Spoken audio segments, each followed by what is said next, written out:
Bab 1536. Sangat kuat. Mile tidak mempedulikan pintu Yakunan, dia melihat ke kejauhan. Pada saat ini, mereka akan memasuki jurang pedang. Dia bisa merasakan kesungguhan tekad Tao Pedang, tetapi berbeda dengan Weni, dia tidak merasakan tekanan, sebaliknya dia merasa sangat akrab dengan kesungguhan tekad Tao Pedang. Mata Mile berangsur-angsur menjadi sedikit bingung. Sebuah kesungguhan tekad Tao Pedang, bahkan setelah puluhan ribu tahun, masih bisa menindas master seperti pintu Yakunan. Kengerian macam apa ini? Itu hanyalah sebuah kesungguhan tekad Tao Pedang. Dan yang pasti bukan niat pria berbaju biru, mungkin saja tertinggal di sana secara tidak sengaja. Sejauh apa pencapaian pria berbaju biru itu? Apa itu kultivator pedang? Ini adalah kultivator pedang. Kesungguhan tekad Tao Pedang, bahkan setelah puluhan ribu tahun masih tetap abadi. Mile memandangi pedang di tangannya, menggelengkan kepala dan tersenyum. Tao Pedang memasuki fana hanyalah permulaan. Setelah memikirkan ini, mata Mile tidak lagi kosong. Dia melihat ke arah jurang pedang di kejauhan, berkata sambil tersenyum, "Weni, ayo pergi." Weni mengangguk. Keduanya bergerak. Setelah berjalan 2 langkah, Mile menemukan bahwa Weni semakin kesulitan. Dia ragu-ragu sejenak, lalu langsung meraih tangan Weni.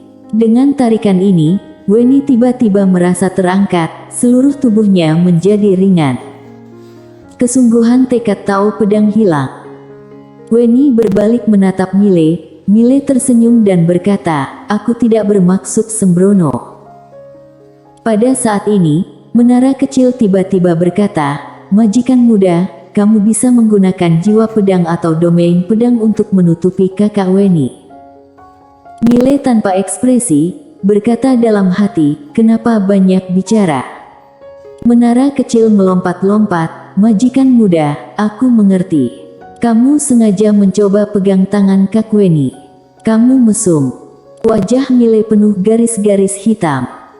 Di samping, Weni terlihat tenang, karena dia juga mendengar apa yang dikatakan menara kecil. Mile tersenyum, menara kecil nakal dan suka bicara omong kosong, jangan pedulikan. Menara kecil. Weni menatap ke kejauhan, menaranya yang nakal, atau orang yang nakal. Mile merasa malu dan hendak melepaskan tangan Weni, tetapi pada saat ini, Weni menahan tangannya. Weni menoleh ke Mile, "Ini hanya jabat tangan, bukan tidur, bukan masalah besar." Mile. Keduanya tidak lagi terjerat dengan masalah pegangan tangan. Setelah beberapa saat, keduanya memasuki jurang pedang. Jurang pedang ini awalnya adalah dunia. Dunia ini langsung berputar karena satu pedang, dan ruang hampa ini benar-benar musnah, bahkan aturan hukum alam semesta tidak bisa memulihkannya. Jurang pedang tidak berdasar. Begitu memasuki, seluruh jurang akan membuat orang-orang merasa takut. Mile baik-baik saja, dia sama sekali tidak takut dengan tempat ini. Lagi pula kesungguhan tekad Tao Pedang di sini sudah menyerah. Apa yang dia takutkan? Keduanya terus bergerak maju. Setelah berjalan, ekspresi Weni menjadi semakin serius. Karena semakin melangkah ke dalam, semakin kuat kesungguhan tekad Tao Pedang. Tapi untungnya kesungguhan tekad Tao Pedang ini tidak mengincarnya lagi. Kalau tidak, dia tidak akan bisa sampai di sini. Tidak lama kemudian, Mile dan Weni tiba-tiba berhenti.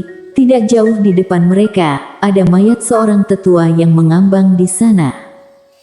Melihat mayat ini, Weni sedikit mengernyit. Mile bertanya, "Kenal?" Weni berkata dengan suara berat, "Ini adalah seorang tetua keluarga Tian waktu itu. Dia datang bersama ayahku dan paman kedua." Saat berbicara, dia menarik Mile berjalan ke depan mayat tetua itu. Setelah melihatnya sebentar, wajahnya menjadi lebih suram, dibunuh seseorang. Mile melihat tetua itu, dan seperti yang dikatakan Weni, dia memang dibunuh. Weni tiba-tiba berjalan ke kejauhan, Mile buru-buru mengikuti. Weni mulai mempercepat langkahnya. Mile melirik Weni, tetapi tidak berbicara. Setelah sekitar setengah jam, keduanya berhenti lagi. 100 kaki jauhnya di depan mereka berdua, ada mayat pria paruh baya mengambang di sana. Dilihat dari penampilannya memang agak mirip dengan Weni. Tetapi saat ini, dalam tubuh pria paruh baya itu tidak ada jiwa lagi. Jiwa spiritual sejatinya hilang. Melihat mayat itu, Weni tertegun.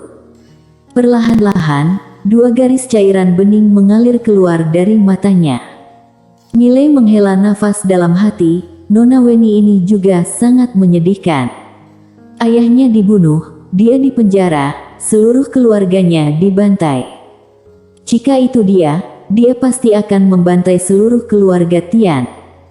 Pada saat ini, Weni menyimpan mayat pria paruh baya itu, dia menoleh ke arah Mile, ayo kita pergi. Mile mengangguk.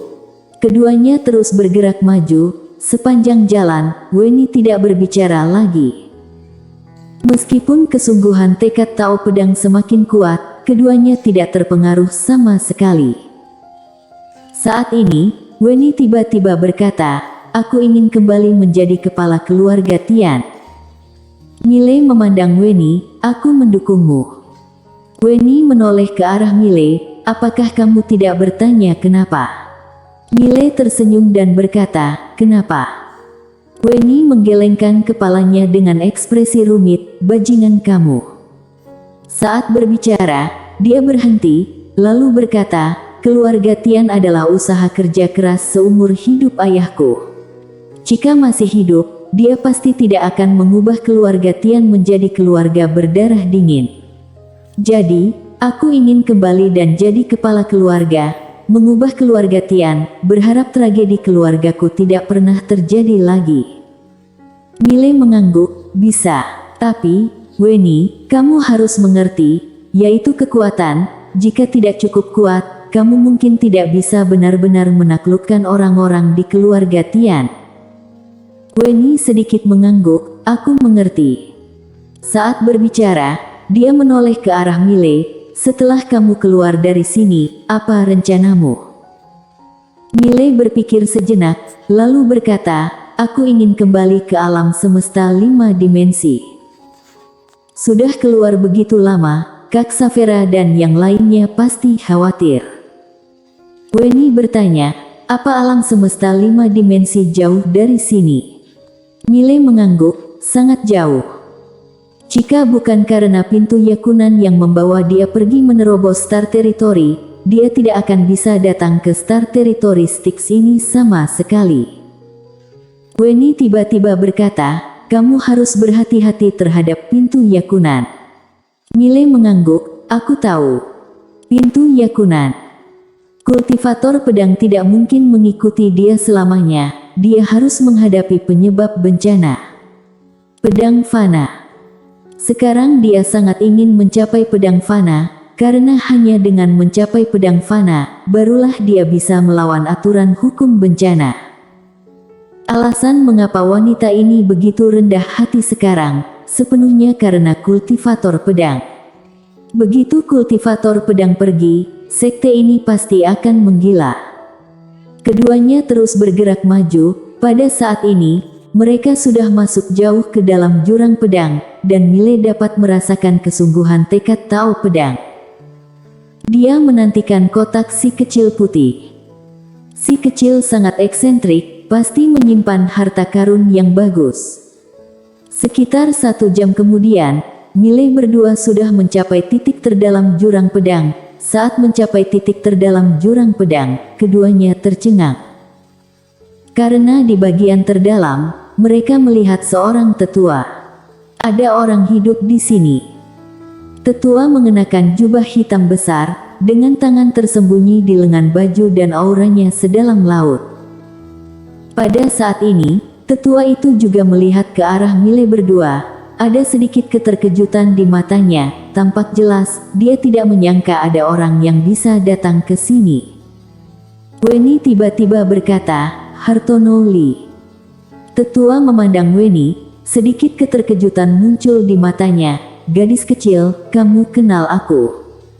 Weni memandang tetua itu dengan ekspresi yang sangat serius. "Yang mulia benar-benar Hartono Lee."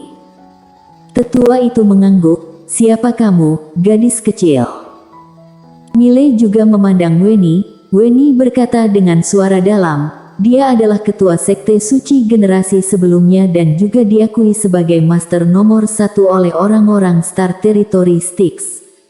Jika bukan karena takut padanya, keluarga Tian pasti sudah memusnahkan sekte suci saat itu. Master nomor 1. Mile memandang Hartono Lee. Tidak heran orang ini bisa berjalan ke sini dengan menanggung kesungguhan tekad Tao Pedang, tidak sederhana. Saat ini, Hartono Lee tiba-tiba berkata, "Kamu gadis kecil keluarga Tian." Weni mengangguk. Hartono Lee sedikit tersenyum, "Bagus sekali." Kemudian, dia menatap Mile, "Siapa teman kecil ini?" Mile menangkupkan tinjunya, "Mileye. Dari alam semesta 5 dimensi." Jejak keterkejutan muncul di mata Hartono Lee, "Alam semesta 5 dimensi. Sejauh yang aku tahu, itu sangat jauh dari sini. Bagaimana kamu bisa sampai di sini?" Mile berkata, "Datang dengan pintu. Pintu Yakunan." Hartono Lee melihat ke arah Mile, ada sedikit keterkejutan muncul di kedalaman matanya. "Tubuh bencana, anak muda, kamu tidak sederhana." Mile tersenyum dan berkata, "Senior, apa yang kamu lakukan di sini?" Hartono Lee sedikit tersenyum, ada desas-desus bahwa seorang kultivator pedang yang tak tertandingi muncul di sini, jadi aku ingin memberi hormat kepada senior itu. Mile bertanya, "Senior, apa pendapatmu tentang kultivator pedang itu?"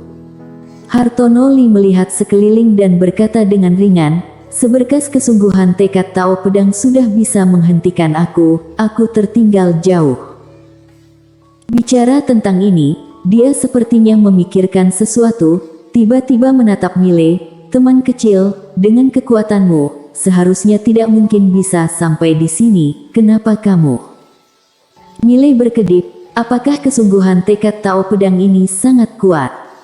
Hartono Lee tercengang, lalu bertanya, "Memangnya tidak kuat?"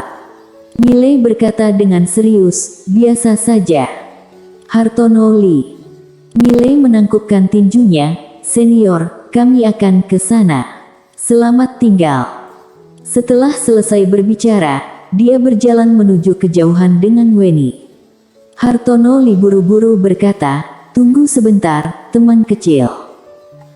Mile memandang Hartono Lee. Hartono Lee berkata dengan suara dalam, "Teman kecil, area di depan ini bukan hanya ada kesungguhan tekad Tao Pedang, tetapi juga ada sisa energi pedang. Energi pedang ini sangat kuat, jika tidak hati-hati, jiwa spiritual akan hancur. Teman kecil jangan ceroboh. Sisa energi pedang." Mile melihat ke depan, seperti yang diduga. Area di depannya benar-benar ada energi pedang, banyak sekali. Energi pedang ini semuanya adalah tersisa. Energi pedang ini jauh lebih kuat daripada energi pedang Nanda saat itu. Mile melirik Hartono Lee, alasan mengapa senior tinggal di sini karena energi pedang itu. Hartono Lee mengangguk, "Ya." Mile tersenyum dan berkata, "Hanya energi pedang saja, tidak ada apa-apanya." Sambil berbicara, dia menarik Weni dan berjalan menuju kejauhan. Saat dia mencapai area pedang energi, dia tiba-tiba berteriak, "Di depan kultivator pedang aku ini, berani bersikap sembrono, mundur tidak." Saat suara itu turun, energi pedang di depannya tiba-tiba mundur dengan rapi ke kedua sisi, membuka jalan. Tidak hanya itu, kesungguhan tekad Tao Pedang juga seperti air pasang surut. Melihat pemandangan ini, Hartono Lee di kejauhan tertegun, hatinya sangat terkejut. Siapa bos besar yang datang berpura-pura menjadi babi dan memakan harimau?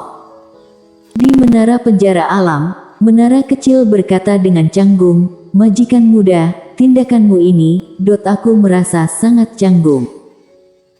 Di lantai ke-9, pintu Yakunan berbalik dan menghadap dinding menara sambil membenturkan kepalanya ke dinding menara. Aku tidak tahan lagi. Aku tidak tahan lagi. Biarkan aku mati. Bersambung.